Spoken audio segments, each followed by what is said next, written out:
All right.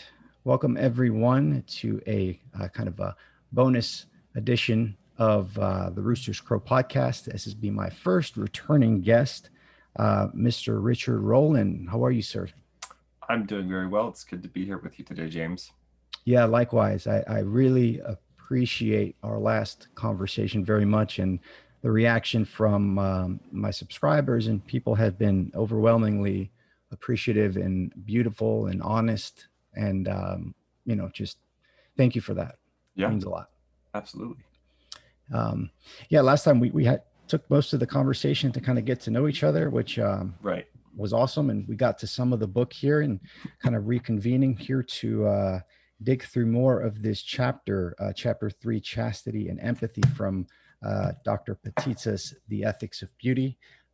Just quickly, I wanted to plug that it is available again in print. So if you missed your opportunity initially to get the book, I highly recommend picking it up and start wrestling with it immediately. Um, Yes. Lots Yeah, of it's fruits. it's uh it's not a it's not like a crazy expensive book, but it's not cheap. Mm-hmm. And maybe there would be some people out there who would balk at the price a little bit, but the thing is, like, once you open up this book and you just read 2 or 3 pages, you'll immediately see the value. So Mm-hmm. Definitely. definitely do not hesitate. It's like Um, 5 complete books in one, maybe it even is. more. And kind of, I spoke with Dr. Patitsis about that, and I was like, so many of these chapters could be really self-sustained books that be highly valuable. To have all that in one book, and it's not a little book, Yeah, it's it's about thick. 700 pages, I think, something like Yeah. that. So I did talk with Dr. Patitsis and hoping to have him on. Um, I was hoping to have him on here today with us, but he couldn't do it. He had other arrangements, but he is open actually in the next after the next couple weeks to pop on. So maybe I could have you as well, and That would we be could. super cool. Yeah, I think that Yeah. would be great. So Yeah. hopefully we can make that happen. Um, and just I guess another thing that's popped up, another event would be the release of the Religion of the Apostles, Orthodox Christianity in the first Yes. century. Have you heard of it, Richard? Oh, I have heard of it. Yeah. Yeah. No, I'm because of my involvement with the Am and Sewell podcast, I'm fairly, you know, uh uh I talk with Father Andrew, most days. Hmm. So I've been kind of watching along with everyone else, the whole Lord of Spirits podcast community, waiting for this book to drop. So I have 2 copies. I bought one and I bought one to give away. I haven't even decided who I'm going to give it away to yet. Just I figured there'd probably be someone in my life. So I'm about halfway through it right now. Hmm. So I've been reading through it, and it's been good. It's been I think that in some respects, the book is maybe a little more normal than some people were expecting it to be. Hmm. I say that as somebody who has studied the Bible for a long time, and studied the ancient world and Second Temple Judaism, things like that, for a few years. And so for me, a lot of the stuff in here is not in the book has not been like totally surprising, but it's been really useful to have it brought together in a really approachable but still rigorous way. I think maybe for other people the book is more revolutionary, but in any case, it's a really beautiful, very important book. One of the things that is actually really neat to see, if you've been following Father Stephen's blog for a long time, the whole council blog, which I have, you can see how there's a lot of the same kind of content here, but the editing is just much better. Things are much more fluid, much easier to read. So I feel like they did a really good job with it. I'm very happy about it. I am right now kind of trying to figure out how to use the book Hmm. in terms of do would it be would there be some value in doing like a study through it, or using it? I have a Bible study already on Fridays at my house, so maybe we could integrate this into that. I haven't quite decided yet, but it Hmm. is. I think it's got a lot of potential as a catechetical tool. Hmm. Yeah.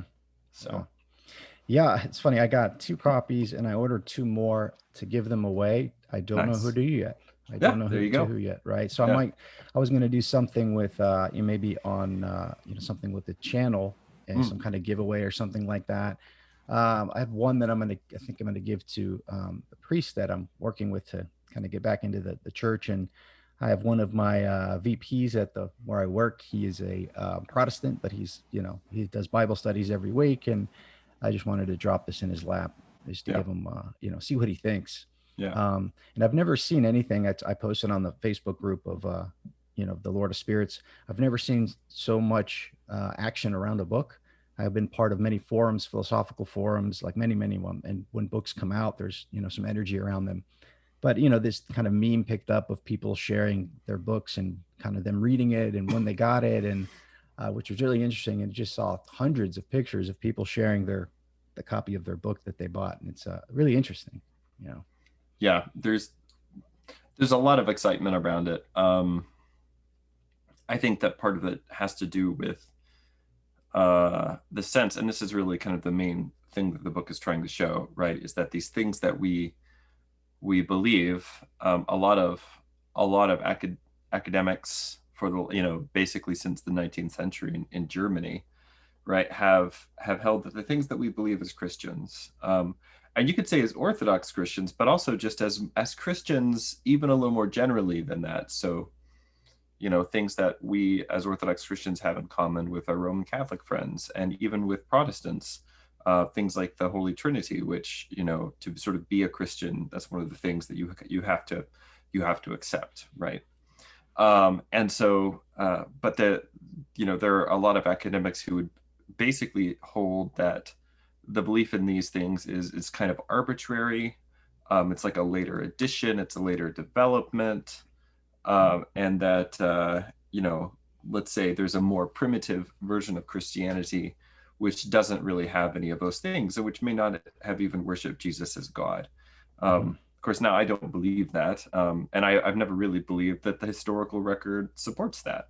Mm-hmm. But what Father Stephen has done, I think, really beautifully in this book is to show how the things that we believe and practice, the Holy Trinity and the sacramental liturgical worship of the church and the communion of the saints and these different things, are actually part of they've been part of the story of Christianity since day one, because they were part of the story of ancient Judaism.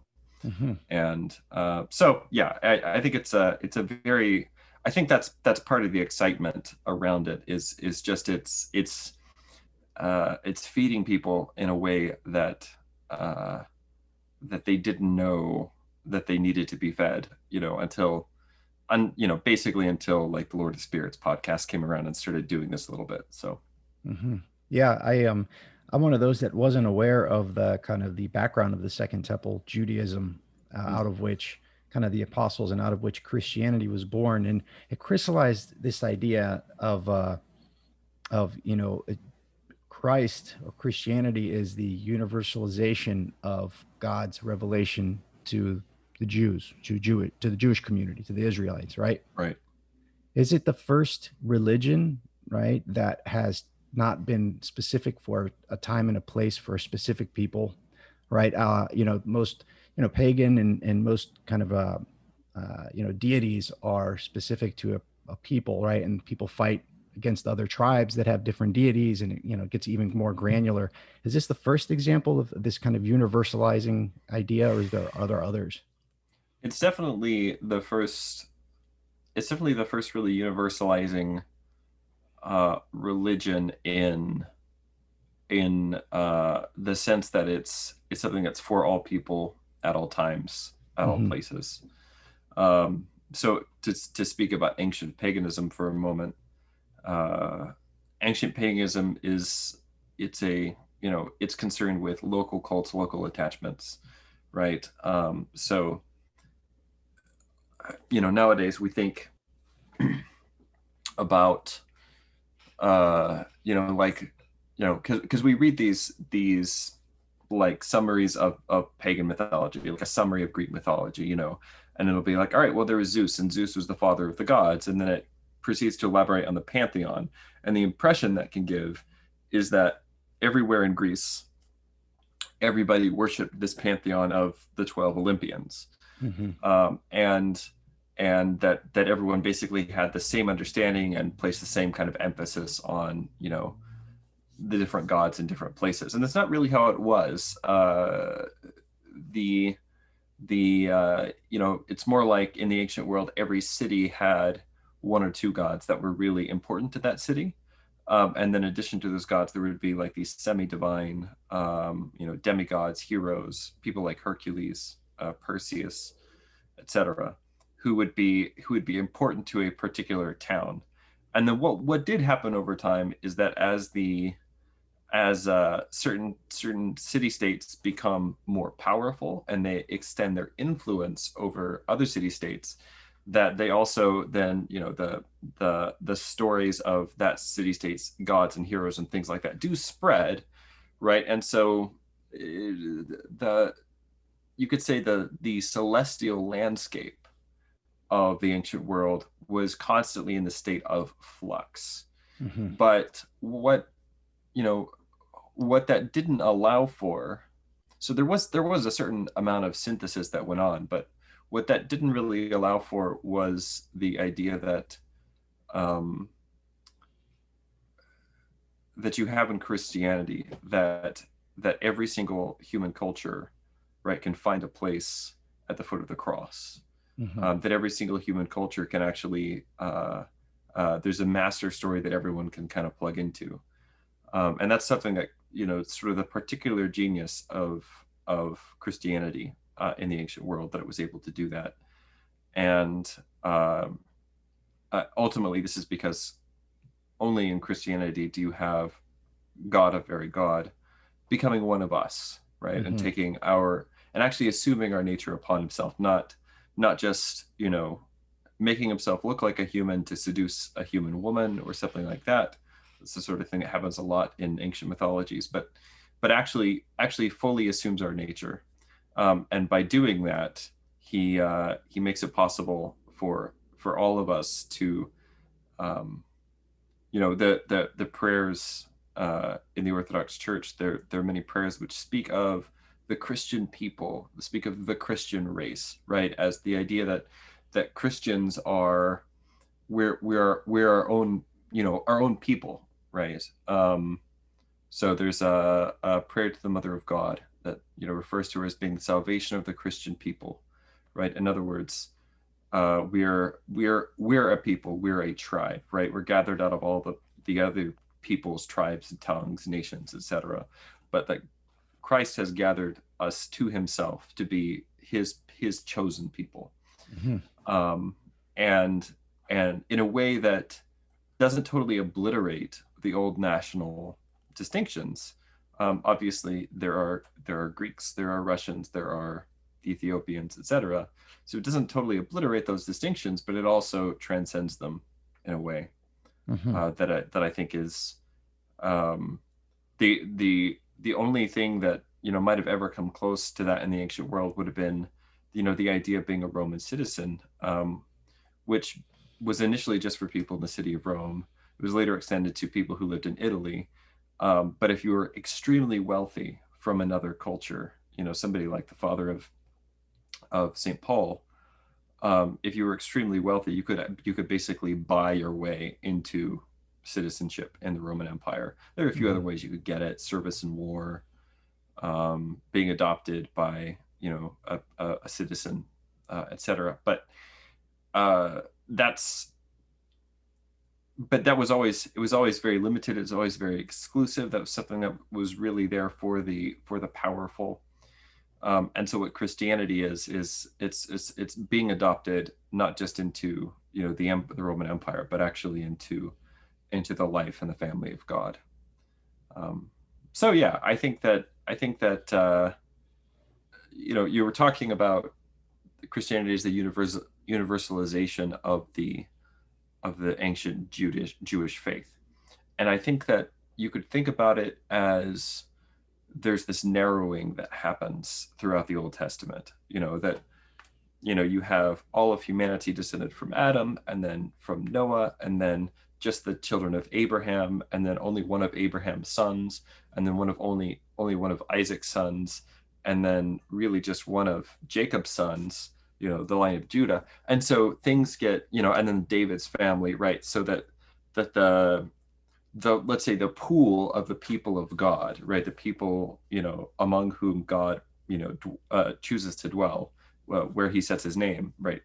That pool becomes smaller and smaller and smaller and smaller until by the time we get to the New Testament, the beginning of the New Testament, it's basically almost just one family, right? That's really just kind of, it's culminated. I mean, there were other faithful Jews, obviously, but that all of the righteousness of the Old Testament and all the people of God has kind of culminated in the person of the Theotokos, right? And then Christ is born from her. And then when God takes on human nature, there's this fulcrum, this shift that happens that explodes outward in the ancient world. And instead of being a constantly narrowing funnel, now it's this constantly broadening thing as the apostles carry the gospel to the ends of the world. Wow, that's well said, beautifully said. It's like, I think that's where the Trinity is really important, right? Because like you were saying, like Christianity does not unify and obliterate the culture or the nation state. So it's how the multiplicity is preserved in the unity, right? And then I see this, just like you said, the multiplicity kind of funneled into a unity, and then the unity was multiplied again, right? And Christ is the appropriate mediation of the two. Right. Where I think this, you juxtapose it against the Eastern kind of tradition, like Asiatic religions and whatnot, where it's moksha, or it's just complete bliss, complete dissipation into the all. Right. It doesn't preserve the unity, right? I think that's a major distinction that kind of was stood out to me. And then also on another note, you talked about how there were certain demons that were, or certain spiritual entities that were over certain cities or states. And Dr. Stephen D. Young, when he was with Jonathan Peugeot, talked about how Artemis, or is it Aphrodite, was over Thessaloniki. Demeter. Demeter, yeah, that's what it was. Yeah. Over Thessaloniki, and it was Saint Demetrius, right, that conquered. I don't know how that happened. Maybe that's a question I can ask them. Did that happen like physically and spiritually, or both? Kind of what did that look like? So that's my patron's namesake, and that's where I'm from in Greece too, Thessaloniki there. So that was cool little shout out. And I guess lastly, before we dive into the book here, I'm really just been developing a relationship with the Theotokos really since we last spoke. And it's just a beautiful, wonderful thing. And it's hard to describe. But I was thinking, what are some saints that really have written, or what are some resources that write kind of deeply about the Theotokos and her importance in the tradition? Well, the best teacher on this front is going to be our prayer, our tradition of prayer in the Eastern Orthodox Church, and in particular the Akathist Hymn, which should be in pretty much any Orthodox prayer book should have a copy of that. And I think that I heard somebody once say, and actually next month's Amen Sul episode, this is be coming out on the 10th of June, is all about the Theotokos, and so I have a lot of thoughts, and it's all there. So, but the Akathist Hymn, I heard somebody once say that that Aquinas is Summa Theologica, which is this massive work. I have it over here on right up on that shelf up there, which is this massive work of scholastic theology. It's sort of like the apex of the theology of the Roman Catholic Church, and that the apex of theology for the Eastern Orthodox Church is the Akathist Hymn. And it's a little bit of an oversimplification, but I do think there's something to it, in the sense that you can really see there's a deep let's say, a sense of paradox, which underwrites all of Orthodox theology, and which is kind of summed up in her. This is why St. John of Damascus, who does write very beautifully about her, he says, if you understand this title, Theotokos, that within it is summed up the whole economy of the mystery of our salvation, right? That it's all if you really understand what we're saying when we call her Theotokos, you understand everything about our salvation. So that said, there's a good collection. Somebody, I can't remember who now. It's across the room on another shelf, but there's some good collections out there of the homilies of Saint Gregory Palamas. And there's a really big, like, single volume. It's pretty expensive. I think it's a little over $100. That's like all of his collected homilies. But then there's also somebody, the same guy who put those together, has done some work. I don't know. I'm gonna just have to grab the volume. Go ahead. Hold on.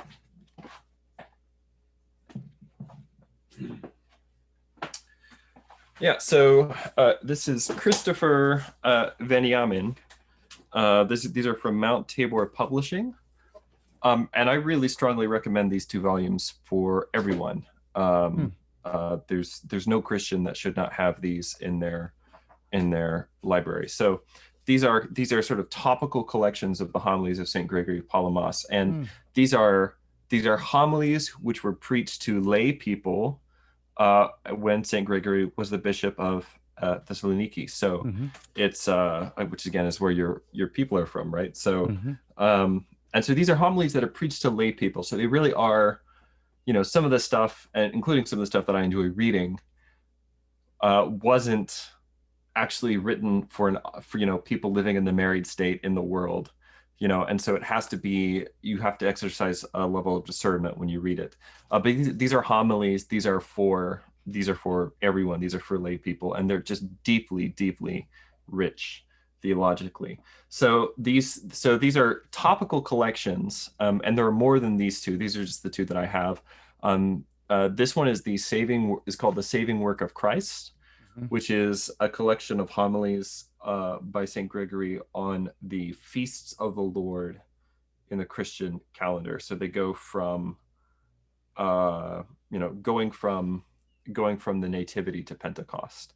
So if you want a one or two homilies for each major feast of the Christian year, so there's 2 for Theophany, 2 for the Transfiguration, 1 for Palm Sunday, 1 for the Precious and Life-Giving Cross. There's a couple for Pascha, and there's a couple for Ascension, and then there's one on Pentecost. So this is a great collection. And then this is just called Mary, the Mother of God, has a collection of homilies on the feast of the Theotokos. In particular, one of his probably most celebrated homilies on the entrance of the Mother of God into the temple, which is a feast of the Church that we celebrate in the Orthodox tradition. And it's an event that's not actually in the Bible, but it's in our tradition. And so I think that starting with something like this is probably a really good way, and then going to church on the major feast of the Theotokos, and actually experiencing her in that way. Going to church on the major feast, and then also investing in things like the Festal Meneon, which the Festal Meneon has basically the moving parts of the feasts for the various days on the Christian year, like the main fixed feast. So in the Festal Meneon, for instance, you will find the hymns for the Feast of the Annunciation. You'll find the hymns for the Feast of the Dormition of the Mother of God, and the Nativity of the Mother of God, and the entrance into the Holy of Holies. So basically what you'll find is the great thing about the the liturgy of the church is that this is our common experience, right? This is really for us. You know, and so along with that, I would list something like the Akathist Hymn. So that's basically where I would start. I would start with the feasts, attending them, as many of them as you can, and then also studying the text for each feast as they come around. They're very rich, and you can overwhelm yourself. But just, you know, if you actually, to talk about Dr. Patitsa for a moment, he actually has a calendar, and the calendar is it's arranged by, it's a beauty first calendar that's arranged by the liturgical seasons rather than the month. So it's sort of like a way to break out of the tyranny of months, and instead of think of the year in terms of seasons. So right now we're in Paschatide, you know, which goes from Pascha to Pentecost. And then and so that's in his calendar, which is, it's hanging in my kitchen. That's all like one big section, right? And so you can kind of see how the days flow together. But when we get to the month of August, the whole month is basically set aside to the memory of the Mother of God, because of course the Dormition of the Theotokos hits right in the middle of the month. So we'll have a short Lenten period of about 2 weeks to prepare for that wonderful feast. So that's so, you know, figuring out when are the feasts of the Mother of God on the calendar, where are those being celebrated at a church near me, making some time, setting aside some time to go and kind of be with her for these important moments that are part of the story and the really part of the fullness and the richness of our salvation. I think that's how you start. Wonderful. Keep the feast. Yeah. And you know, there will be a deepening that will happen in your prayer life as a result. And then one of these days, you'll probably have an opportunity to go and visit a wonder-working icon of the Mother of God. There are a few here in the country, and there are some that sort of tour. So one of them that is always basically on the move is the Kursk root icon of the Mother of God, which is a very famous Russian wonder-working icon that actually permanently resides in the United States now. And very importantly for my family, it has an important, it plays an important part in the life of Saint Seraphim of Sarov, who is my patron saint, but also the patron of our parish. And as a boy, the Mother of God healed him through this particular icon. And so it's, you know, it's a really wonderful icon. There's you know, thousands of miracles that have been attributed to the intercession of the Mother of God through that particular icon. And there are a lot of opportunities to go and see it here in the United States. And in fact, this earlier this year, on the Feast of the Annunciation, I was able to be with the Kursk root icon in church. We drove about an hour to go visit her on the Feast of the Annunciation, and you know, it's probably the only time in my life that will ever happen. You know, to be in the presence of a wonder-working icon, especially one that's got, you know, it's very important to my own spiritual history, on the Feast of the Annunciation, was really wonderful. And without going into maybe too much detail in a public forum, there have just been things that opened up as a result of that experience. You know, that things in my own heart, things in my own life, that, you know, so many beautiful things have kind of come about as a result of like a sort of a chain of events that was kicked off on that day. And so it was a wonderful experience. And that's one of those things. Metropolitan Jonah once told me that there's a moment in the life of every Christian, you know, where the Mother of God will just sort of introduce herself. And when that happens, then you'll just be like, oh, okay.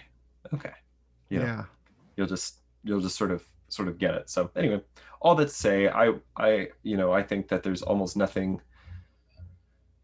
more worth doing than cultivating a relationship with the Theotokos, because as you do that, you will also be deepening your relationship with Christ. Like the two things are not separable. And when and I think that as you do that, it's gonna, it's worth doing, and the best way to start is just to to keep the feasts. Yeah, beautiful. Thank you for sharing that. And it resonates deeply because it was, in a strange way, it was Saint Gregory Palamas. So I've been reading this, and it's just right up my alley in terms of the content of it. And it's like I'm developing, and these saints are introducing themselves to me. So something will shine forth from something that I read or a resource, and then I'll pick up a book, and then another book, and then all of a sudden the icon's on my wall, and it's like, and through this book, right, he kind of introduced me to the Mother of God in a sense, like through having that conversation with you, and I got an icon of her, and I've been doing some prayers, and I got an icon from a little kind of a picture of icon of Panagia of Lehernon from the monastery here. And my kids and I kiss it every morning before school and on the way home, and they love it. Like their eyes light up, and it's so beautiful. It's such a beautiful icon. It's just a wonderful thing. So yeah, thank you for sharing that. I feel like I'm just kind of getting to know her, and it's wonderful. So thanks for that. Yeah. Just, I guess, would you say it's okay to go to multiple churches? Like, let's say you have a couple churches. Do you have to choose one, or can you go to multiple ones near you, you think, or? Well, what I would say is that you should definitely have you should definitely have a parish that you call home. And I say this, as somebody who I like to be involved. I like to, obviously support my parish financially. I like to, but also like show up when there's work to be done, help out, things like that. So I think that you do need a parish that you can really call home as you get more involved, and as you start to attend services more and things like that, it'll just become apparent which parish that should be, and then one of the things that will come about as a result of that for most people will be that your father confessor will be the priest at that parish. It's not always the case. A lot of people have like a monastic father that they like to go confess to, or I even have friends who have a very trusted confessor who is a priest at a different parish than their home parish, and they've worked out that arrangement with their priest. It's not a big deal. But the main thing is, for most people, I would say, let's say the normative thing is that you confess to whoever your parish priest is, because that's the person God has sort of placed in your life to have that role and that authority. So you probably will eventually kind of figure out, this is our home parish, and this is where we're gonna get involved, attend the parish council meetings, and give our financially support, etc. That said, I have like 2 or 3 parishes that, and I have my home parish which is where I attend on Sundays, and that's where we're invested. That's where we try to really support, and that's where my spiritual father is. But then also there are 2 or 3 other parishes where we have God family, or we have other ties there. And so those parishes, the nice thing is that Orthodox Christians, for the most part, aren't Sunday, we're not a Sunday only church, right? And so, I do attend a midweek services at other parishes as well. So, but especially early on when you're starting out, it's not a bad thing to kind of visit multiple parishes and get a feel for which one is going to be the best for your family. And then I would say over time, eventually you do want to become sort of rooted in one place and to be able to say, for instance, Saint Seraphim or Saint Dimitri, whoever that's the patron of my parish, right? And so that's an important relationship as well. And so but to kind of have that relationship, you do want to actually put down some roots. So Yeah. Awesome. Well said. Thank you. yeah. Yeah, I guess we could start. Let's get into the book here. Yeah.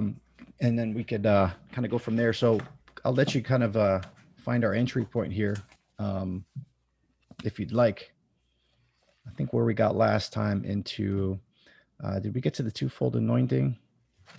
I don't think that we did. I think that we had just finished talking about this wonderful, mysterious passage about the wedding of Cana at Cana, and also the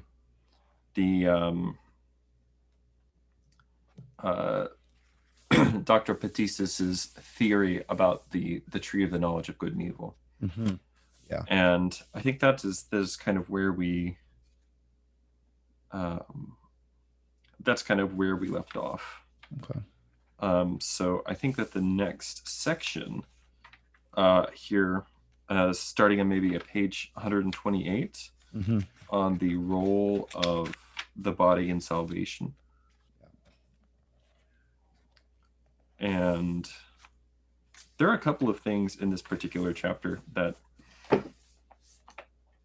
are probably, or this particular section, that are probably worth thinking about. One is the idea of faith versus faithfulness. Mm-hmm. So the question he's answering here is the question: once our powers are whole and the body is full of light, does purity automatically follow? And Dr. Patitsa says this becomes a big question in our context, where in the attempt to live by faith alone, some Christians, and he would be talking about the kind of Protestantism that I came from, mm-hmm. some Christians have unwittingly tried to live by their minds and spirits alone. And I think that this sentence right here probably sums up the whole issue. Did you come to Doxamut? Mm-hmm.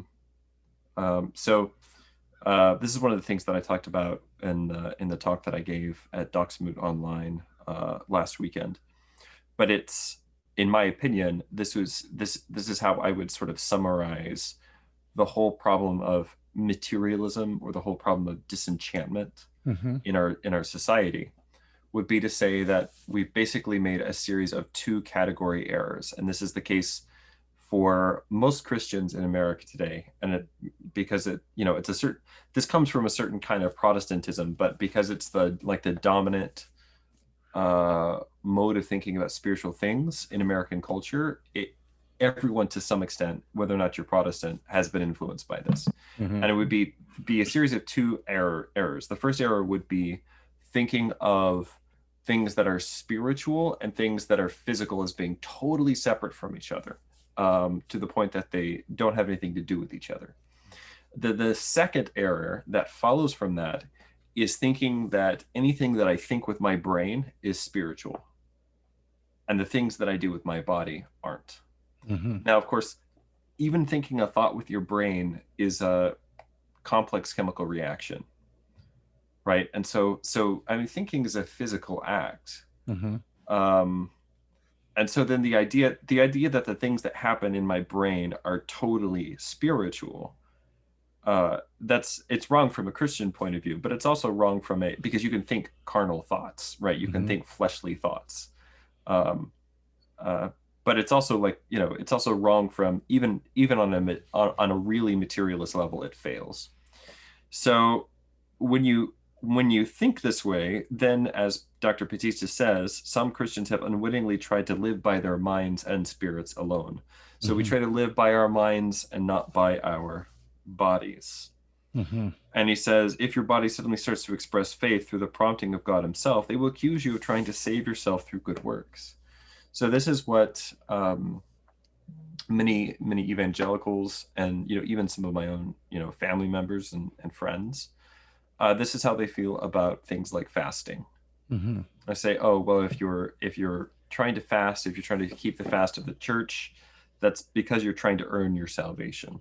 You're trying to, and they would see thinking thoughts about God as being fine. Mm-hmm. But then it's when you actually try to embody it in the world that becomes work, what they sometimes call works righteousness. And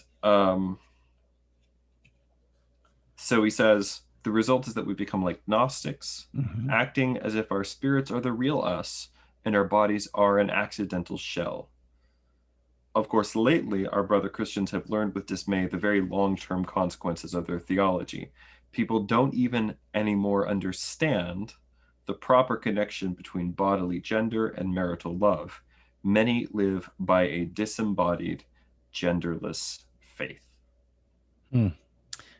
Just to chime in a bit there, this is, I feel, why the Theotokos is so important, right? Mm-hmm. She is the healing of this, in a sense. And just as a quick aside, I had a conversation with Benjamin Boyce. You familiar with him? A little bit, yes. So it was Yeah. a really deep conversation, got into his upbringing and his religious kind of underpinnings. And he said just recently he's really interested in the Mother of Christ. He's not even a Christian in a sense. Mm-hmm. You know, he's like something very important there. And there's something happening to the feminine right now in our, you know, secular and even religious world of what's happening here. I think it's rooted in this. And I think there's something in the Mother of God and embodiment that is important to um, to discern and articulate right here and now. So that's kind Yes. of how that speaks to me here. Yep. I Yeah. think that's 100% correct. Because she is the way that the logos becomes embodied in the world.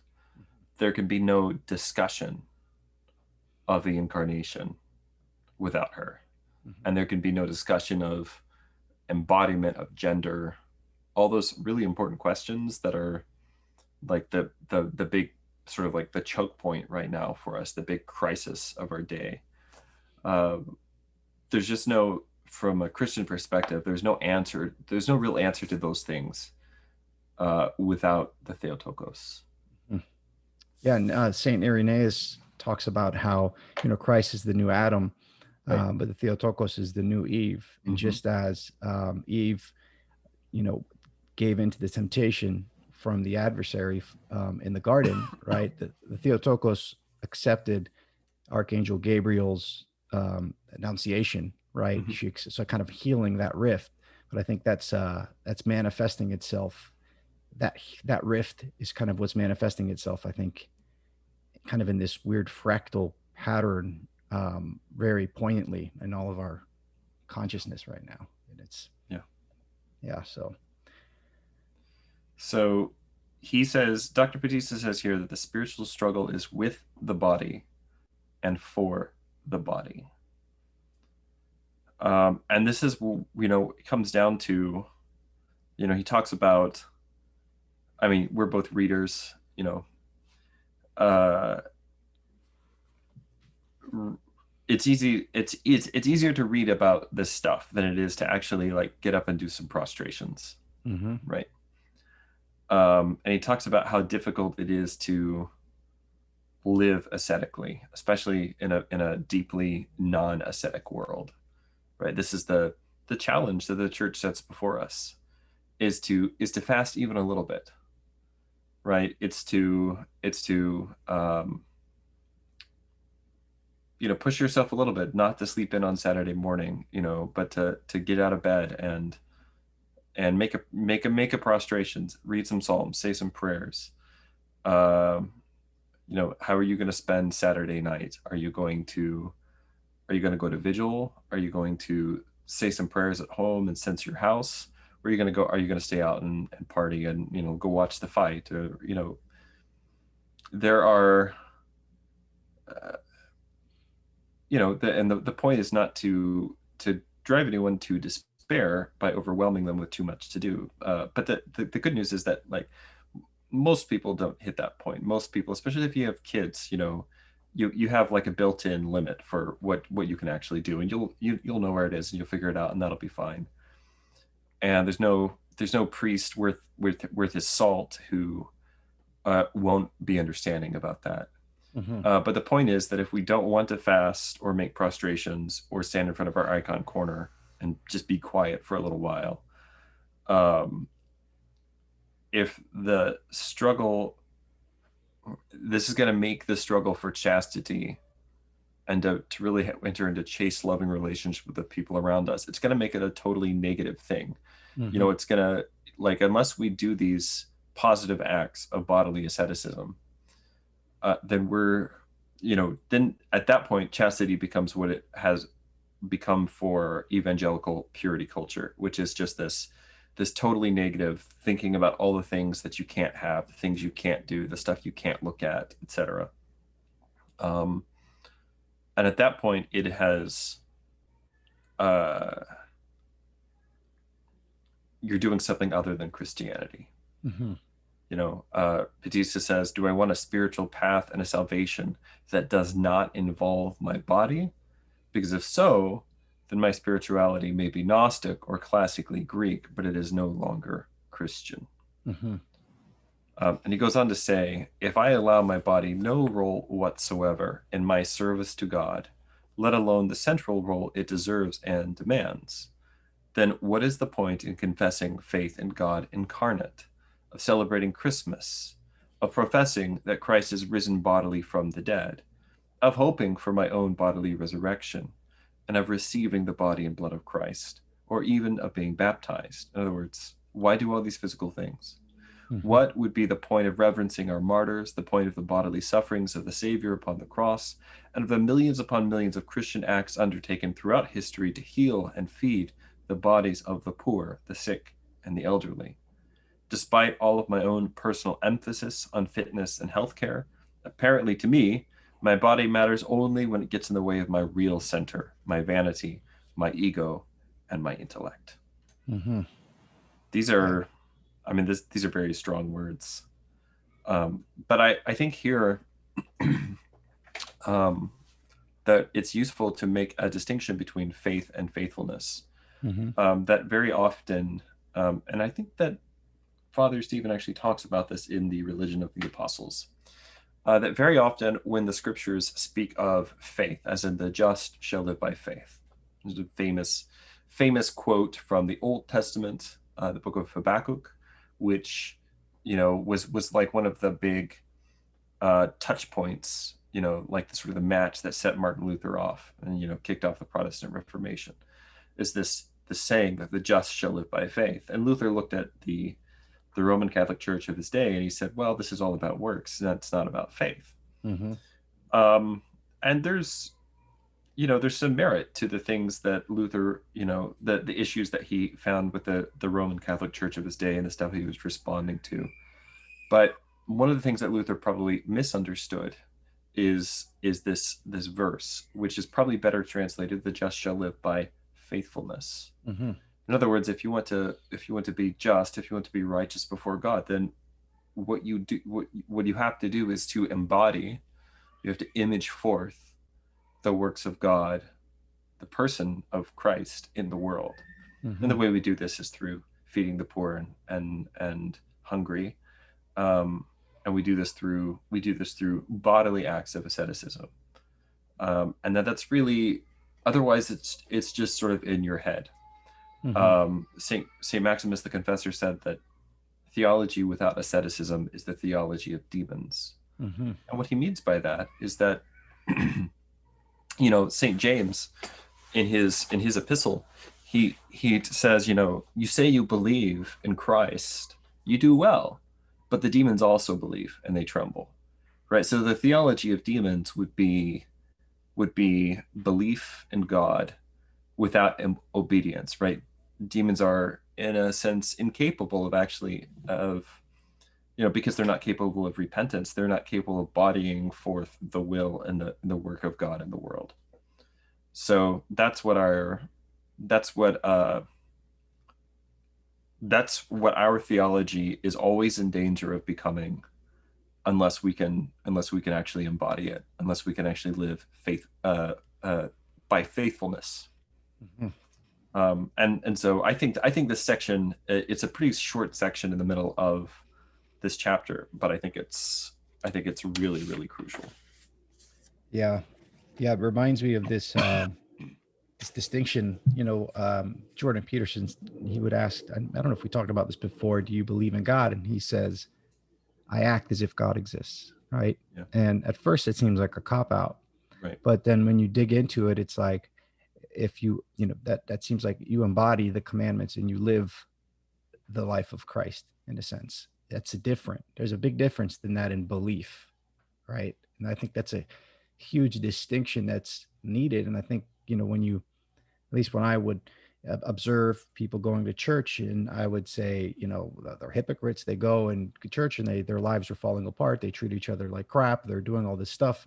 So I guess intuitively, it's like intuiting something that's wrong, but Right. the passing of the judgment is something that will keep you from kind of digging in a little bit Right. more, I think. But yeah, this give us so fasting is a sense of asceticism, right? What are some other forms of asceticism? Let's say that somebody's hearing this, they're interested. What can they do, kind of starting out? Well, the fathers, and I think this is John Cassian, that talks about this, who's a very important monastic father in the tradition, and actually kind of a Western saint, although I think it's really only in the East that he's still read. But St. John Cassian talks about actually the different forms of asceticism, and that each form of asceticism is targeting a different passion. So, for instance, you struggle with the passion of lustful desires, the ascetic, the act of asceticism, the ascetic labor that you would use to target that is fasting. Fasting, or was sometimes called abstinence, which is like fasting from certain foods for a certain time, which is actually most of the fasting that as a layperson in the Orthodox Church you should be doing. There are a couple of days a year where we try to sort of eat nothing at all, or at least as close to nothing as our bodies will allow us. But for the most part, we abstain from certain kinds of foods on certain days. But there are other forms of ascetic work as well. Giving to the poor, right? Giving to the poor is a way to counter greed and selfishness. So if you struggle with that, and pretty much everyone in America struggles with greed and selfishness, probably to a pretty high degree, then the best way to handle that is to give away your extra money, and like figure out what that looks like. You can start small, but that's a work of ascetic labor, right? And the fathers are, I mean, this is the patristic stuff that nobody wants to read. Like, I'm all about reading about, the importance of silence and, the vision of God and all this different stuff. And then, but actually a lot of the stuff the fathers have to say, especially to people like me, people who live in my state, right? Living in the married state, living in the world. I work a good job. I have a good income, right? The thing that the fathers have to say the most to somebody like me is to give away your extra money. And so that's another kind of asceticism. Another kind of asceticism, one that is particularly aimed at countering anger, which is something I struggle with, is the reading of the Psalms. And there's some really beautiful stuff that you could read in the Fathers about the use of the Psalter. And of course, the Psalter is kind of like, it's the backbone of the services of the Church herself. But you can also just read the Psalter at home. And when I first went to my spiritual father and asked for a rule of prayer, and I was expecting, okay, it's going to be like something really like complicated or big or basically what he told me was, start out by reading a psalm in the morning and a psalm at night. And you can add more if you don't fall into despair because you mess something up. But but that's what he started me on. What St. John Cassian says about the Psalter is that if you is that the Psalms contain kind of like the full spectrum, the full range of human emotions, right? And experience, right? But then the Psalms are more than that. The Psalms are also, so like there's despair in the Psalm, there's anger in the Psalm, there's lots of Psalms that are just like, why God, why, right? But then there's another level of what's happening in the Psalms, which is the Psalms are actually a dialogue between Christ and his Father, right? So when you read the Psalms are actually kind of reading you. And there's a couple of things that happen, in at least in my experience. And one is that you experience the you sort of go down with Christ. Let's say you go down with Christ into the abyss, right? You go down with him into hell, and you experience his taking on of the full range of your suffering and your hurt and your anger, and taking it upon himself. But then the other thing that you experience is the resurrection, because then what happens is that you experience your life being caught up into the life of God. And I found the Psalms to just be something incredibly powerful. I haven't outgrown them. I don't think I ever will. And there's a, I'm I probably read the Psalms more than I say the Jesus prayer, for instance. And I do say the Jesus prayer. But what I found for my particular place in life right now, and my own, deeply unadvanced spiritual state, is that I have a very hard time focusing on the Jesus prayer for more than 30 seconds before my mind is just bombarded with distractions. But I'm able to focus on the Psalms for a lot longer. And so that's sort of that's another ascetic discipline, and there are other things as well.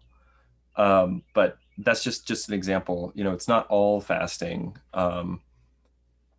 Maybe the reason that fasting is so important is because it's virtually unknown in Western society, and it is, because of its close relationship with our sexual powers. It's maybe the thing that we're kind of in need of the most. In our, if just a couple of chapters over, he says this tendency to disembody the human person has even hijacked the women's movement, leaving it seemingly unable to agree that there is such a thing as a woman. The movement has become terrified of saying what is unique about women, or of defining a woman as anything more than a human being oppressed by men, for fear that any concrete discussion of the differences between men and women will lead to the stereotyping and thus the oppression of women. But then we're back at square zero. A woman is defined wholly in terms of what men do to her. This larger cultural drive towards the disembodiment of the human identity now tries to remove even marriage from a firm connection to gender. And he says many theologians have traced this decoupling of the person from the body to the Reformation, Descartes, and the Enlightenment. Since about that time, the thrust has been to strip the human person of his or her basic nature, leaving only the intellect and the will as the real human being. This, of course, is Gnosticism, and it is destructive of both men and women. So one of the ways that we repair this damage, I think, has to do with fasting, and it has to do with, it has to do with fasting. It has to do, as you were intuiting a moment ago, with our relationship with the Mother of God, who offers us both a way to reconnect with our bodies and also a way to reclaim to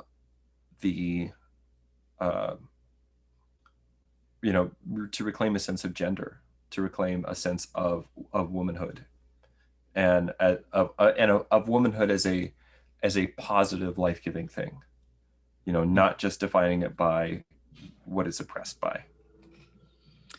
That's so kind of for the times here. I was just talking with my wife before we popped on here about Mount Athos, and Mount Athos is women aren't allowed there, and she's asking me why exactly, like what's going on there, and I was like, well, it's the body of Theotokos is the Mount Athos, right?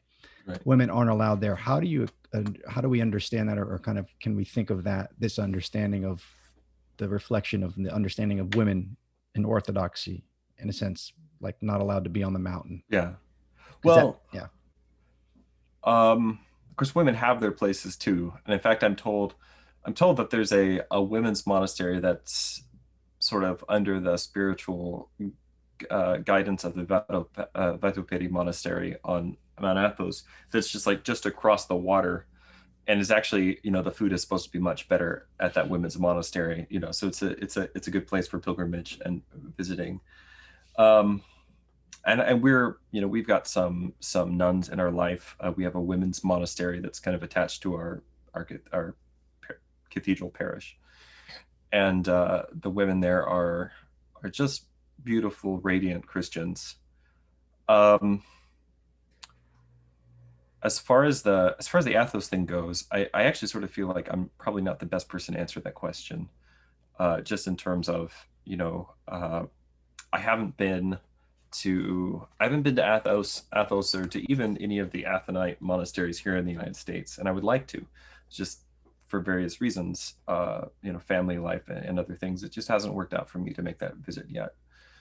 Well, let's just broaden this idea Yeah, of what is we've had this that's culminated in this kind of gender, this proclivity to really disembody the genders, right? It's this, right, the revolution, the sexual revolution that happened, and women's place isn't in the home, and just to stay home and cook and clean. Women should be empowered to go and become CEOs or become leaders of industry or become, in the world, in a sense, right? And I don't think that.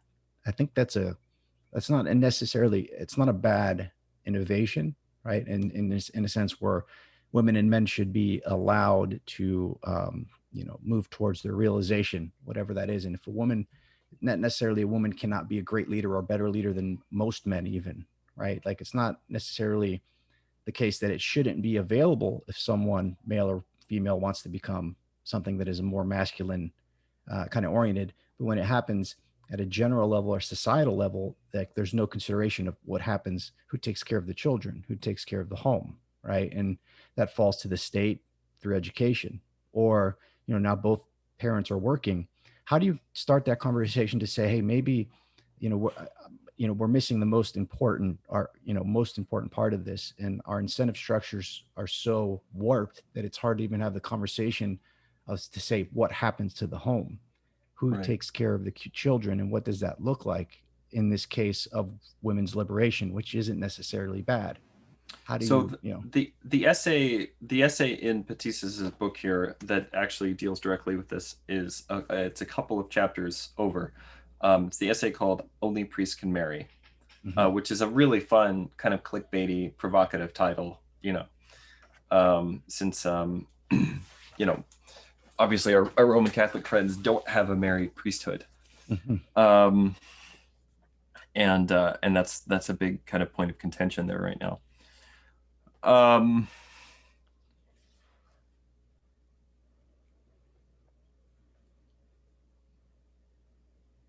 so the tendency that we have to guard against, and I think this is, it's in some senses like this is the main American tendency, and then of course we've exported it around the world. But the American tendency is to essentialize the exception.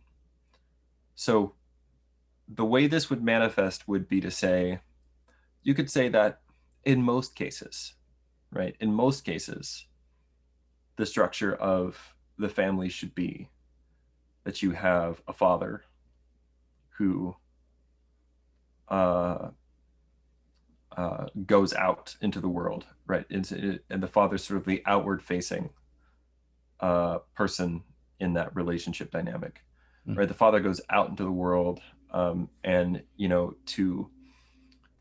to gather resources from the world and bring them back to the family. But then also, also to combat the world, right? To sort of protect it against outside invaders, etc. Mhm. Right? And then you have the mother, who is the interior facing half of that dyad. And the mother's job is to sort of help the children realize their personhood. And so the mother is inward focused. She's focused on nurture and on making a safe, a fertile, a productive place where the children can grow into their own personhood, right? And so that's the beginning shape of the family, right? And of course, you have this like sort of happening in the garden until it goes wrong. But that's the, let's say, the beginning shape of the family. But then something that Patitsa is very attentive to is the fact that as husband and wife assume these roles and they move towards each other in love, and they sort of move towards embracing the shared priestly role of that relationship, that the husband will actually, so he calls these two roles, the outward and the inward, he calls them the king and the prophet, right? So the idea is that the father is supposed to assume this kingly role of protecting his domain, and the mother is supposed to assume this prophetic role of sort of knowing and speaking truth into the world, right? But then what happens is that as they move towards each other, there's kind of a cross-shaped motion that happens. And we actually see this happening in the Mother of God, that the Mother of God in the scriptures is a very interior person. You're told in Luke chapter 2, for instance, and there's this, this prophecy of Simeon and all this different stuff. And then it says right at the end of that, and at the end of, Christ preaching in the temple as a 12-year-old boy, it says, and Mary kept all of these things and pondered them in her heart. And she never vocalizes that pondering in the Gospels. The closest that she ever comes to it is at the wedding at Cana. And you'll notice the thing she's doing at the wedding of Cana is seeing the needs that people have around her, and then basically becoming the potential, like the potentiality, the space where Christ can work in that particular instance.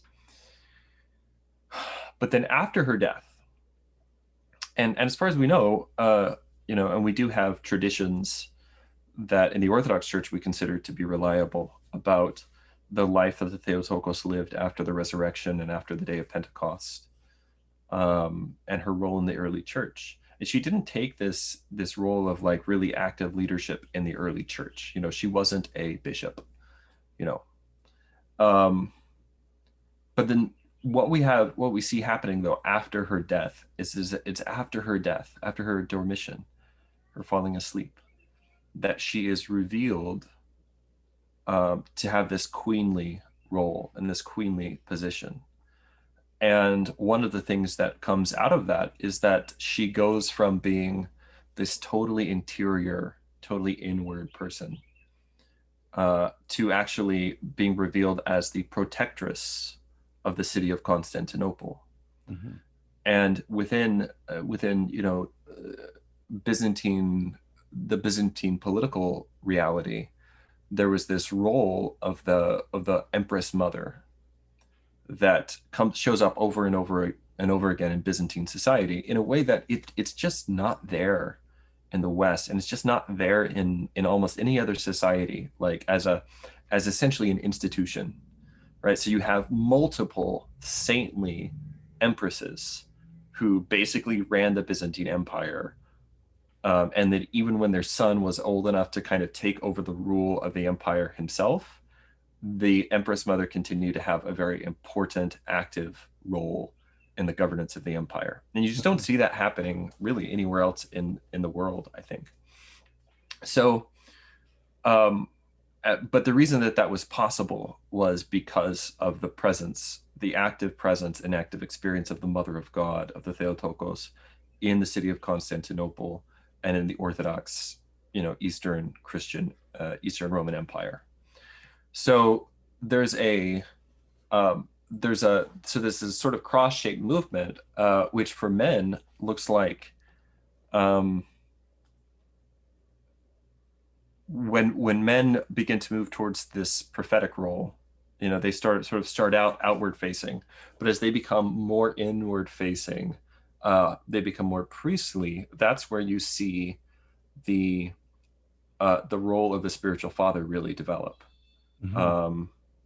And there's a sense in which a really skilled spiritual father can be like a mother, right? In their care for you, their attention to you, and their ability to help you to sort of unknow your sins, right? To not identify with your sin.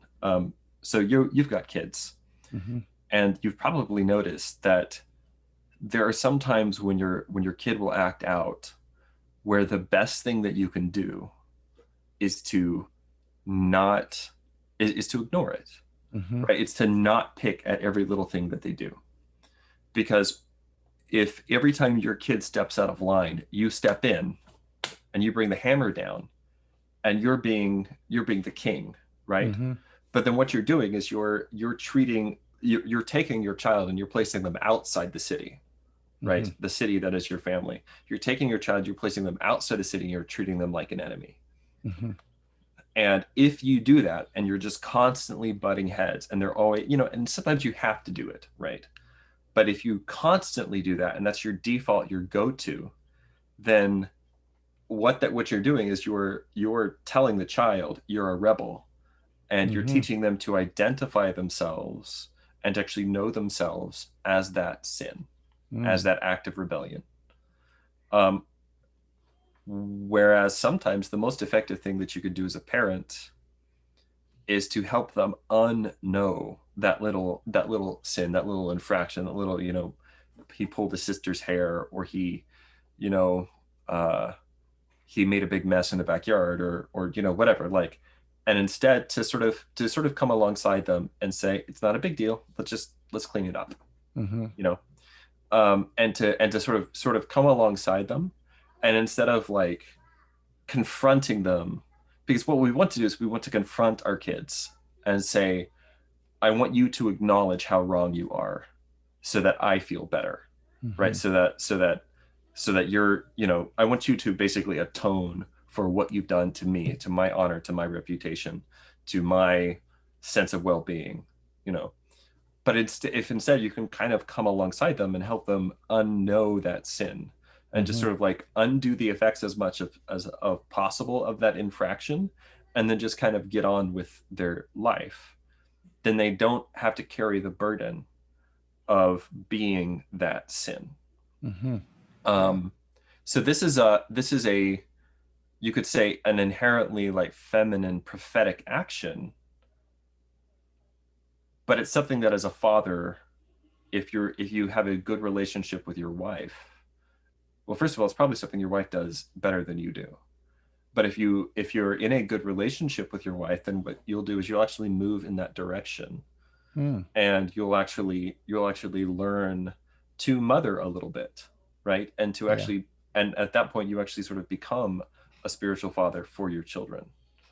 Wow. And in the same regard, your wife, what she will do is she will become a wall for your family, right? Like the Theotokos becomes the protectress of Constantinople, right? Your mother, your wife will become kind of this wall, this protection, and so then the other mothering image that we get is not one that's just focused inward on nurture, but the spreading out of the veil, the spreading of the cloak over the family, over the children, and actually over you to a certain extent. I'm 100% convinced that there are things that the prayers of my wife protects me from, that I would be just totally vulnerable to otherwise. So I think that you could say that's the ideal, right? Is that you actually start with two genders, but the genders move towards each other in the roles that they take in these relationships. And the result is this priestly marriage, this marriage that offers itself and the world around it and the children that are born of it up to God as an offering of thanksgiving. And then what you have happening in monasticism is the extreme of that. So basically the two paths for human sexuality, which God has ordained in the church, are Christian marriage and Christian monasticism. And what you have happening in monasticism, and I would say this is even the case for people who are not, tonsured monastics, but they're single and they have purpose to live lives of holiness, right? To give themselves to God and to serve the church, to serve the children and the married people around them. That those people, they actually get to sort of like live this thing out to its extreme. And so this is why, for instance, our great spiritual fathers are mostly monastics. Mm-hmm. Our great spiritual fathers, and I'm thinking, specifically of the ones that, everybody knows about because they're canonized, they're in the church calendar. Even recent saints like Elder Ephraim, who hasn't been canonized yet, but of course will be, or Saint Sophrony of Essex, who's a monastic father I really love. Those are good examples of masculine figures who have gone so deep into this, right, that they've made that crossover to where they become, where they take on this prophetic role, right? And that there are also, monastic mothers who do that same kind of a thing, right? But they're doing it to like an nth degree. And so you could sort of say that Athos is the most extreme example of that masculine movement. And because of that, that's why the whole mountain is sacred, to sort of set apart to the Theotokos, right? Set apart to the Mother of God, because she is, she's the most extreme example of that kind of the feminine side to that movement. So yeah. I don't know. I think there's probably, like I said, there's so many other people who would be better to ask about Athos specifically and what is kind of going on there. But if I had to try and put it into the terms that Patitsa lays out in the Ethics of Beauty, that's how I would try to say it. Wow, that was so well said and so important.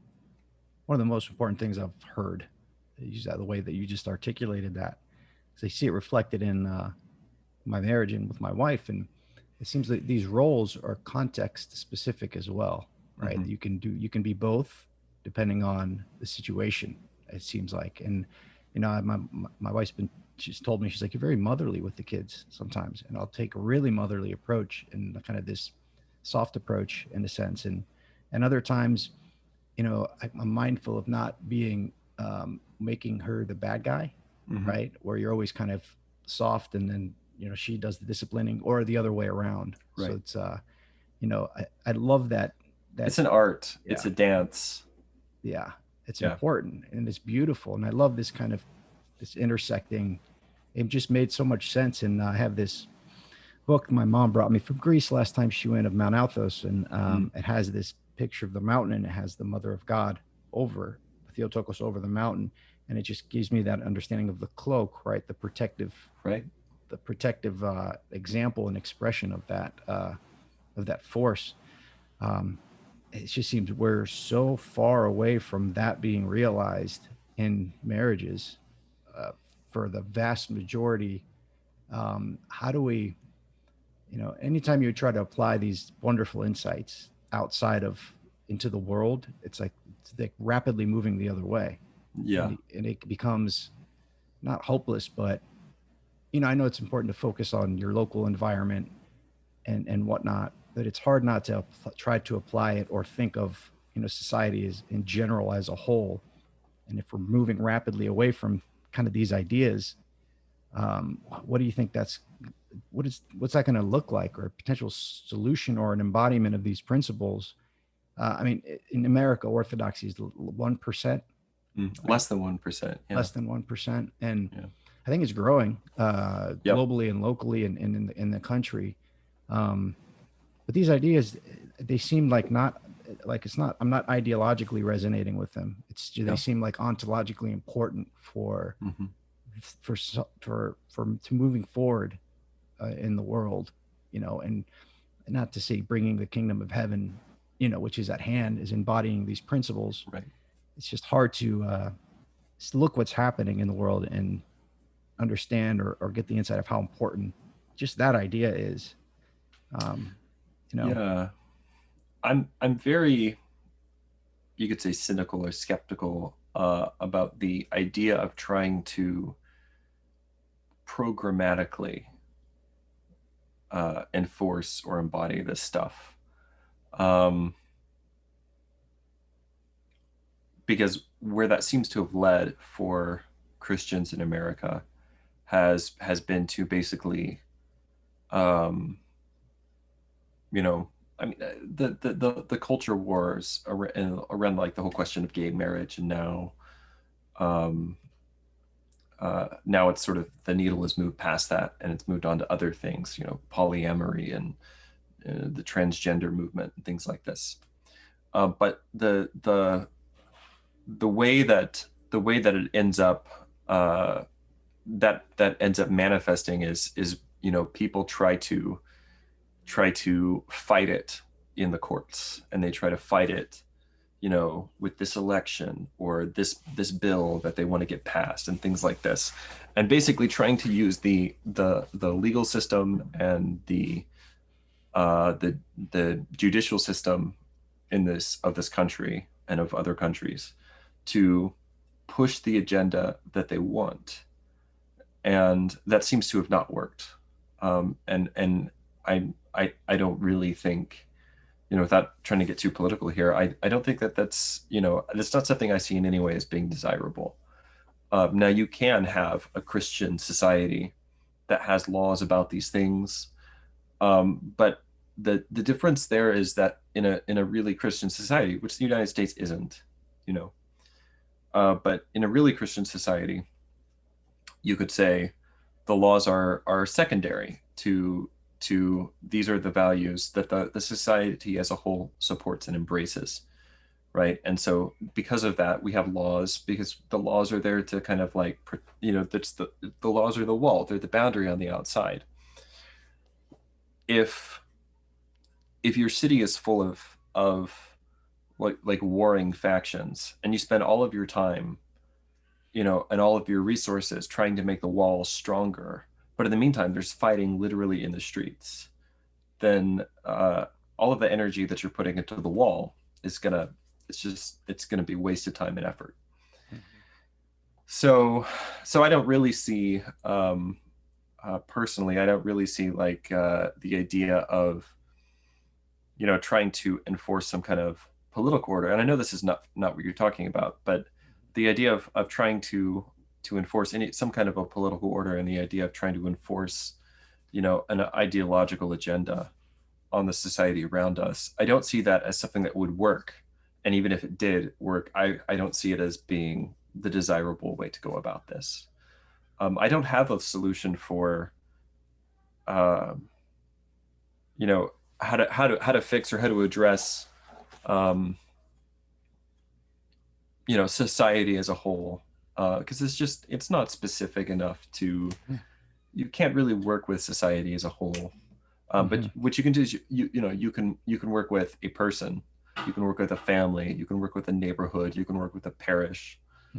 What I would say is, for people who want to pursue something like this, I mean, he said all the way back at the beginning of this chapter, the first thing you have to do is to find the Orthodox Church. If you want to pursue these, this reality for your family, I think one of the things that's really crucial, if you want to make this work, is that you've got to have the sacrament of confession, and you've got to have a spiritual father that you and your wife can confess to. And that's sort of like rule, like the number one. That's one of the first things that you need. And part of the reason that you need that is because so much of the rot that is set in around marriage and gender in this country, and I mean, talking about, people talk about the problem of rape culture and of, toxic masculinity and things like this. And a lot of these things are accountable, ultimately have to sort of lay them at the feet of the deep saturation of pornography in this culture and in the life of the vast majority of young men in this country. Absolutely. And the only way that you can actually fight that is with confession. Nothing else really works. Is confession and a relationship with the Mother of God. And you need those things. And if you're going to do, any kind of healing of, what the relationships between the genders look like, I mean, I don't know how else to say this. Like, if you're a man and you're looking at pornography, you're just not going to have a healthy relationship with women. You just won't. And I know it's something that women struggle with too, and there are increasing numbers of women who struggle with it as well. I can't speak as much to that experience, obviously, but the if you want to sort of heal this, then you've got to start by healing it within your own heart. And like I said, I think you need the church, and you need a really a good father confessor that you can be totally honest with about all of your twisted desires and all of your disordered fantasies and everything, all that stuff. You've got to just find somebody who can help you unknow that. Remember, I mean, going back to what we were talking about, mothering your children, like parenting your children. What a good father confessor does is, instead of like beating you over the head with your sin, he actually sort of helps you to unknow it, to even, to a certain extent, take it a little less seriously. Whereas if you were doing that, if you were just saying, "Oh, Richard, it's not that big a deal that you did this thing," and you just sort of like, you weren't hard with yourself, then the sin would retain its mastery over you, would continue to dominate you.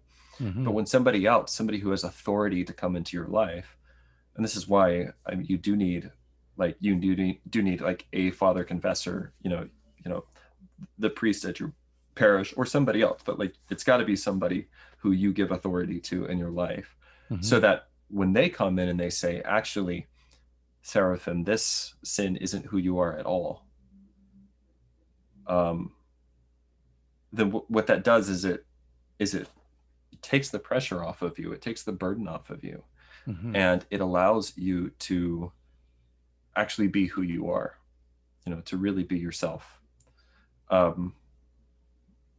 And that's the only way you get past this stuff. One of the things that my father confessor always says at the end of confession is now taking no more thought for the sins which you have confessed, depart in peace. And that phrase is freedom. That's liberty. That, just that, and even if 2 weeks from now, I'm going to be in here confessing very similar things, over time, those sins really do have less a hold on you.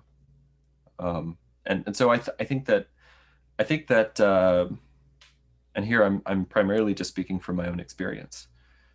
If you have a good relationship with a father confessor, and you're able to start working through some of this stuff, then it's going to start manifesting in your marriage and in your relationship with your wife or with your husband.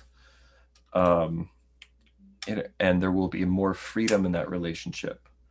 And that freedom is going to allow that movement, of king and prophet. It's going to allow that movement towards each other to actually happen. Mm-hmm. Whereas if you're, because what sin does is it closes us off, right? Sin isolates us from the people that God has placed in our lives. And so when there's that sin there and the secretiveness that comes with that sin, that it closes you off from your wife, right? Mm-hmm. Or it closes you off from your brothers and sisters. And when it closes you off like that, then you can't move positively towards the other person. And then the way that manifests is that instead you try to dominate them. Mm-hmm. And there are all these, you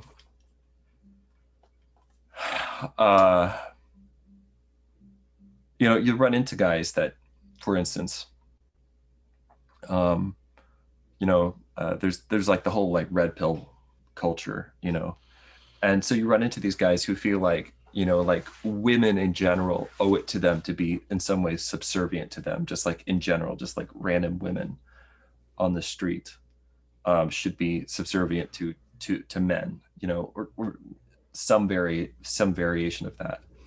And what that's really missing from, well, it's missing a lot of things, but what it's really missing from a Christian perspective and from an Orthodox perspective is that there's no hierarchy in that relationship, right? That, God has not placed like just men in general over women in general, right? This is not how reality lays itself out, and if like you're lacking proof of that, I mean, again, we believe that the highest created person is a woman, so what, if you want to sort of, you can ask the question, like, what does heaven look like?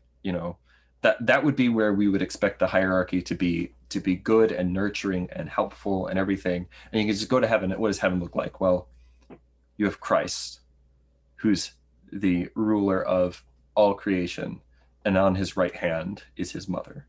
Mm-hmm. At thy right, and that's in the Psalms, you guys. The psalmist says, prophesying of this, at thy right hand stood the queen, clothed in beauty and honor. So what would be lacking in that kind of like red pill approach to the relationships, the gender relationship would be that there's no communion, there's no love, there's no real, like, there's no celestial hierarchy there. It's basically just about power. It's just about the will to dominate. Mm-hmm. There's no self-sacrifice, right? There's no carrying of the cross, like all the things that we want to see and that you need to see for there to be really vivifying relations between the sexes are totally absent from that kind of thing. And that's equally true for, like radical feminism, where again, all of those things are missing. So what we want, and it's most perfectly embodied in the context of Christian marriage and monasticism. But even if you're a person who doesn't find yourself in one of those two states, right, that there is going to be a certain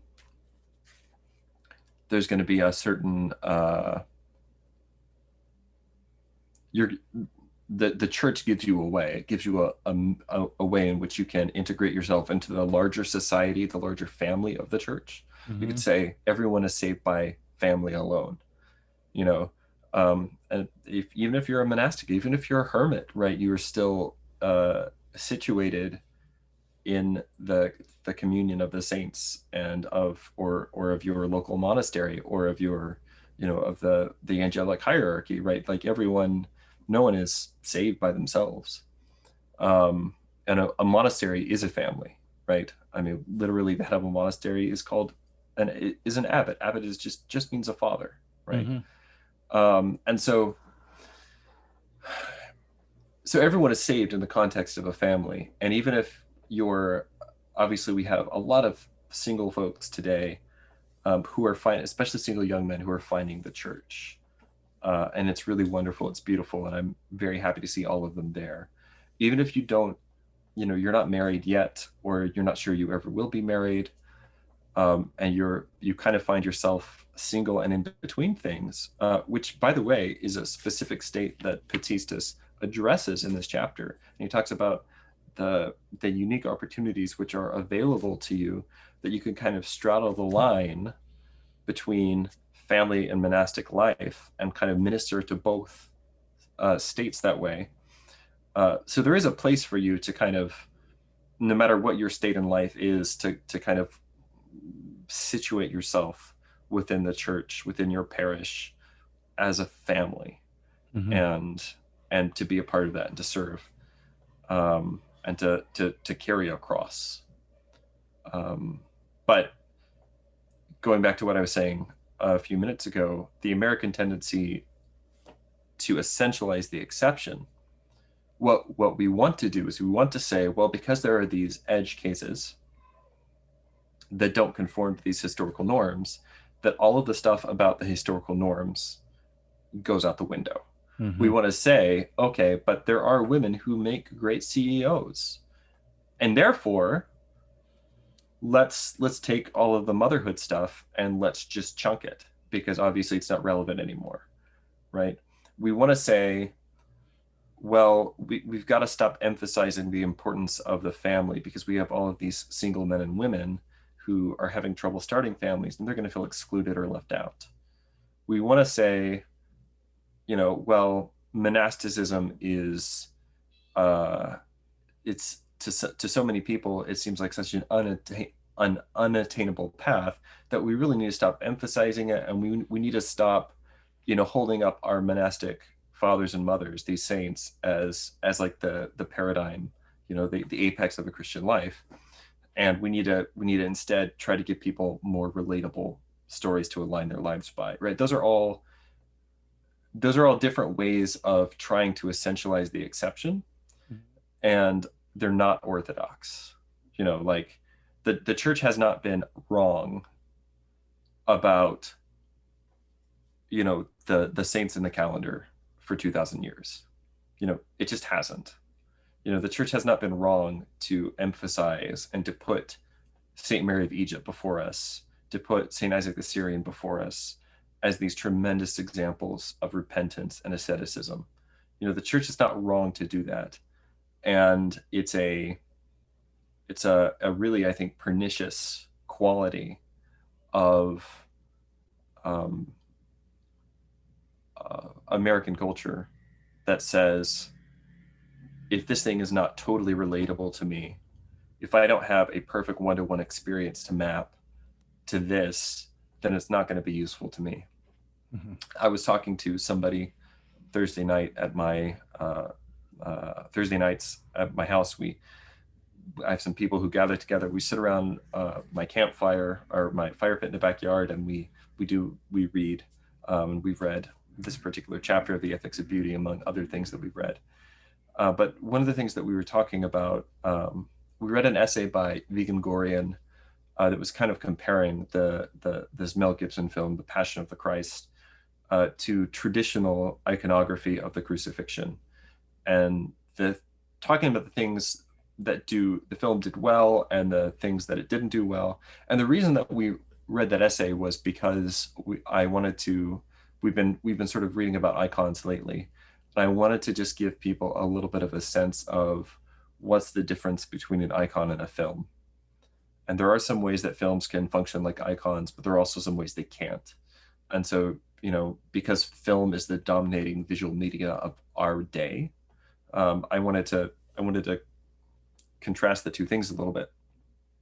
But one of the things that we got into talking about was this new TV series, The Chosen. I don't know if you've seen it or heard it, or I've never watched it. I'm not planning on watching it. But one of the things that whenever people talk about it, and there are a lot of people on like Facebook and my Facebook friends right now that are really gushing about this show. Mhm. And I'm not trying to like tell those people to stop watching it or take anything away from their enjoyment or anything, but I do think it's a little telling, the two things that people emphasize when they watch the show, the two things that everyone always says, when you say, well, why is it so good? These are the two things they say. One, Jesus tells jokes now. Jesus is funny, and we can relate to funny. Mhm. You know, it's like a Marvel movie. There's like you can't go more than about 5 minutes in a Marvel movie without somebody cracking a joke, because that's the expectation. And if you make a superhero film without that constant injection of humor, people can't, people think it's too serious or it's too dour or whatever. Mhm. So Jesus tells jokes now, which is, it's funny because actually in the ancient world there was uh, there was a whole debate about whether or not Jesus even laughed. And if you listen to some of the things that Jonathan Pageau has said about laughter and its role, you can see why that would even be a question. Um, but then the other thing they say is because of how human and relatable it makes the disciples. So those are the two things that everyone says this is why the show is so great. And what that really comes down to is to say, my experience of life in the 21st century, which requires this injection of a certain amount of humor in my entertainment, right? That experience now has to map over and actually um, kind of dominate my experience of who God is. Mhm. Um, so that's kind of uh, just another example of, we have um, this expectation that ancient peoples needed to be like us and live lives like we live, be concerned about the kinds of things that we're concerned with. Otherwise, they can't have anything relevant to say to us. And I think that is that's like I said, I think it's a pretty pernicious tendency of American culture, and it's something we have to get over. I think if we're going to heal uh, these deep hurts, because, and this is sort of the argument that C.S. Lewis makes in his he's got an essay on why you should read old books. It's actually the introduction to his it's actually his introduction that he wrote to on the Incarnation by Saint Athanasius the Great.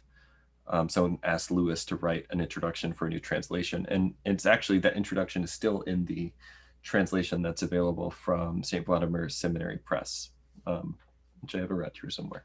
Mhm. But one of the things that he says in there, one of the arguments for reading old stuff, is that by definition, the societies don't have the answer to their problems as part of their society. Because if they did, then they wouldn't have those problems, Mhm. right? But you can't borrow from the future. Mhm. You can't access the great minds of the future because you can't. It's not how time works. But we do have books that give us access to the beauty and the riches and the philosophy and the wisdom of the past. And it wasn't that the past didn't also have their own problems, but we're not going to find the answer to all of our own problems. We can't pull ourselves up by our bootstraps. We need help. We need wisdom. Mhm. And the past is really the only way that wisdom is accessible to us. So if we're going to really heal some of these hurts, one of the things that we have to get over is this tendency to essentialize the exception, and this tendency to require that other times and places, other cultures and people be obsessed with and concerned about the same things that we are right now, as though the problems of our present moment, or the obsessions of whatever the fad of the last 15 minutes or 15 years are the really important things and the really important questions of of human of human culture and experience. Hmm. Yeah, wow, well said. It seems like that. What is a joke, right? A joke is essentializing the exception as well. Because when a Right, joke happens, it's something out of the ordinary or right, something that is not expected or some right. folly, right? And laughing at that, um, yeah, it seems, yeah, that And seems like a. obviously, you do have to have humor. Hmm. And of course, the scriptures are actually full of humor. The But you whole have to book have of, the exception too, right, you yeah, know? Yeah. right, yeah. But traditional cultures have ways of integrating these things. And by and large, and that's an art. Again, it's an art, it's a dance to be able to integrate the exception and figure out where it belongs. uh, that's an art. It takes, you just have to have like a sense for it. You have to have a feel for it. And that's something we've lost. We've just completely lost it. Uh, we don't even like make room for art, because what we Hmm. would say is, if somebody integrates the exception here, but then they don't do that completely across the board for every single exception, well, then that's discrimination, that's hate, that's et cetera, right? So there's no room even to have at this point, there's no room in society at large to even have a discussion about these things, and to like sort of like feel our way as a society towards how do we integrate things, and what things can't be integrated, and what things, you know, we need to be okay with them having the space that they have on the edge. Right now, that's not even a conversation anybody is willing to really have on a societal level. Is there an example of someone, some idea, something on the exception having this perspective we could point to? Like, we have this idea from the tradition or from the center Mm-hmm. that, it's an art to it's an art to include the exception. Is there a perspective from the exception? Because the retort can be like, yeah, but you don't know what it's like to be XYZ. It's easy to say that since you're part of the center. But Sure. being the exception, is there a kind of way to reflect that experience or that life in order to give another perspective where, you know you can hear from the exception, I don't want to destroy the center, and this is my experience of how I fit as the exception. I don't know if that makes any sense. I think Right. it does. I know that there's probably some more recent writers who have done the very thing you're talking about, but because my wheelhouse is sort of older stuff, Mm-hmm. again, I'm probably not the best person to answer that question. But I will say, one particular story which I really, uh, well, okay, I'll give you two examples. One particular story which I really love is the Beowulf poem, which is, was obviously, it was deeply important to Tolkien. It's very important to me as well. It's a poem I've done a lot of reading about, and I've done a lot of, kind of pondering the symbolism of that story, because it's very rich. And the Beowulf poem is a story about, the main character, who isn't actually introduced to, like, a few 200 or 300 lines in. But the main character, Beowulf himself, is a marginal figure. He comes from the outside. He's a particular kind of folk hero that's sometimes called the bear's son. And it's not explicit in the poem because there's no magic in the poem. But the the roots of that kind of folk hero are, you could say, a hybrid, like a human bear hybrid. Sometimes this manifests as like a werebear. Sometimes it's like the son of a bear and a human woman, something like that. But it's this marginal, at least somewhat monstrous figure who comes from the outside, and they are living in human society, but they're not integrating into it. And so so they have these bear-like qualities. They sleep all the time. They're constantly lazy. They eat too much. They're really unruly, and they're just horrifyingly strong. And this is a problem for everybody in society, in human society, until a bigger monster shows up. And when the monster shows up coming from the outside, it's the bear's son who then steps in and saves the day. And it's in the act of them saving the day and sort of protecting the hall that they find a way to integrate into the society. Mm-hmm. And so that's one of the layers. You could say there are probably 4 or 5, sub layers, substrata underneath the Beowulf poem, and the bear's son tale is one of them. And so then what you have happening in the Beowulf poem is that Beowulf comes from the outside. He actually comes from a different kingdom, and he comes to Danish lands. He comes to the Hall of Heorot to fight a monster. Actually, he fights 2 monsters, kills them both, and he returns. And when he returns, he actually returns to his uncle, King Higelac's court. He returns to his uncle's court, where his uncle is king in the land of the Yeots, or the Geats, sometimes said it should be Yeot. But anyway, he returns to this part of Sweden where his uncle is the king. And we're told that until that day, until he returns laden with treasure from his expedition, that nobody had thought well of him, that nobody thought he would ever amount to anything. And it's because he's this marginal figure. And of course, what he ends up doing is eventually his uncle dies, his cousin dies, all the stuff, all the people who should be king die, and Beowulf becomes the king, and he rules for 50 years, and then he dies fighting a dragon. Lots of interesting things going on symbolically in that story. But this idea of the hero who comes in from the margin and actually helps protect and preserve the center is a really common motif in a lot of ancient storytelling. And just to give one other example would be this is actually a motif that comes up over and over again in the Arthurian stories. That actually most of the Arthurian stories aren't about Arthur. They're about these edge cases, these people who come in from the outside and then integrate themselves into the society that Arthur has created around the Round Table. Mm-hmm. And there are multiple characters like this, like more than we would have time to go into today, in Mallory's Le Morte d'Arthur. And some of them integrate themselves more and closer to the center, and some of them always sort of remain on the outside, but they still have a place. So I would say that actually that kind of story is it's one of the main shapes of like the heroic stories of the ancient and medieval world. Mm-hmm. So I think there's probably a lot of insight to actually be gleaned there.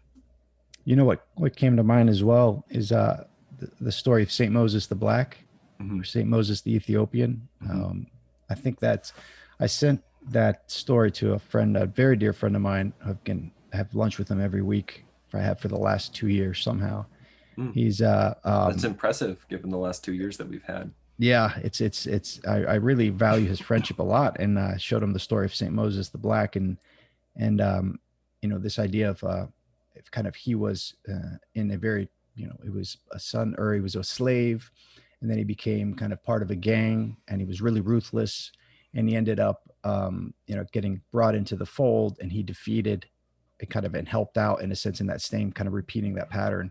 I think that's an important pattern to express and share given what's happening now in a sense. Saint Moses, Saint Christopher is another good example. Jonathan's talked a whole lot about Saint Christopher.